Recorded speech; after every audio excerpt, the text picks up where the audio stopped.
नमस्कार शेतकरी मित्रांनो, मी प्रकाश पाटील आज एक तुमच्यासाठी खास व्हिडिओ घेऊन आलेलो आहे। शेतकऱ्यांसाठी आनंदाची बातमी म्हणजे शेतकऱ्यांना आता सिबिल स्कोअरच्या अट न घालता कर्ज पुरवठा करा अशी घोषणा देवेंद्र फडणवीस यांनी सर्व बँकांना दिलेली आहे। तर याची मित्रांनो सविस्तर माहिती माझ्या एमपी मराठी टेक्निकल कॉर्नर या चॅनलवरती मी तुम्हाला देणार आहे। जर चॅनलवरती पहिल्यांदा आला असेल तर चॅनलला सबस्क्राइब करायला विसरू नका आणि बेल आयकॉनला ऑल वरती सेट करा, जेणेकरून माझे नवीन व्हिडिओ येतील ते सर्वात प्रथम तुम्हाला भेटून जातील। चला मग व्हिडिओला आपण चालू करू मित्रांनो। जय भवानी जय शिवराय मित्रांनो, व्हिडिओ आपण आता चालू करू।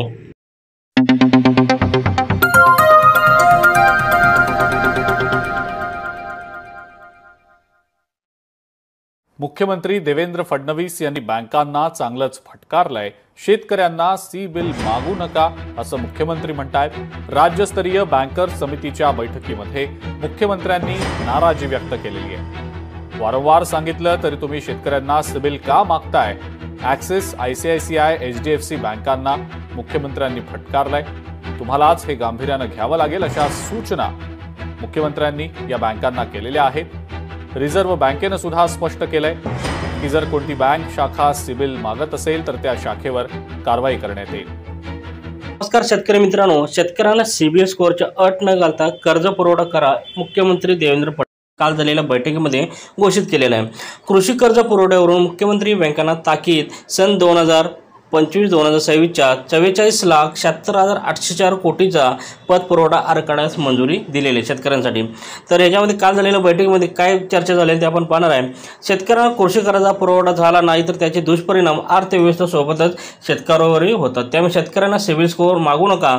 बँकांना यापूर्वी या संदर्भात सक्त ताकीद देण्यात आली आहे। यापूर्वी या संदर्भात निदर्शन न जुमावणाऱ्या बँकांवर एफआयआर देखील दाखल केलेले आहेत।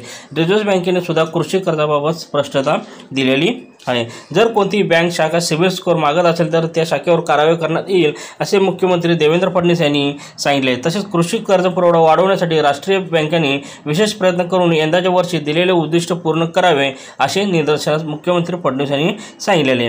राष्ट्रीय बँकर समितीची 167ची बैठक सह्याद्री अतिथीगृह येथे झाली। यावेळी राज्यात सन 2025-2026चा वित्तीय वर्षाचा 44,76,804 कोटी रुपयाचा पतपुरवठा आराखड्यातील बैठकीत मंजूर करण्यात आलेले आहे। राष्ट्रीयकृत बँकेने कृषी कर्ज पुरवठा वाढवण्यास भर द्यावा। महाराष्ट्र देशातील आघाडीचे राज्य असल्याने सांगून मुख्यमंत्री देवेंद्र फडणवीस म्हणाले की शेतकरी हा राज्याचा कणा असून कृषी व्यवसाय हा राज्याच्या अर्थव्यवस्थेचा एक महत्त्वाचा भाग आहे। या भागाकडे दुर्लक्ष करणे योग्य नाही, त्यामुळे राष्ट्रीयकृत बँकेने कृषी कर्ज पुरवठा वाढवण्यावर भर द्यावा।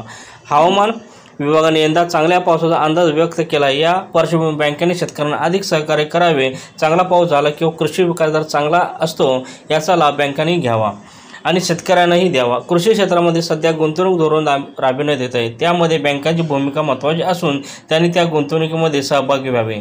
कृषी क्षेत्रामध्ये किमान 5,000 कोटी प्रतिवर्षी गुंतवणुकीचे उद्दिष्ट ठेवण्यात आले आहे, त्यामुळे या क्षेत्रामध्ये आता गुंतवणुकीला नवीन संधी उपलब्ध असणार आहेत।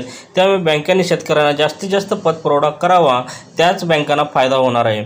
कृषी क्षेत्र आता फक्त सहाय्यक आणि पूर्णात्मक असणार नाही तर एक व्यवसाय म्हणून त्याच्याकडे पाहण्यात येईल। यामध्ये बँकांनी त्याची भूमिका पार पडावी। शेतकऱ्यांसाठी आणि या योजनेमध्ये चांगले काम करणारे सन्मानित करण्याचे धोरण ठेवावे, जेणेकरून आणखी चांगले काम करणाऱ्याची प्रेरणा मिळेल। जे चांगले काम करणार नाहीत त्यांच्यावर कडक कारवाई करण्याचे निर्देश मुख्यमंत्री देवेंद्र फडणवीस यांनी दिलेले आहे।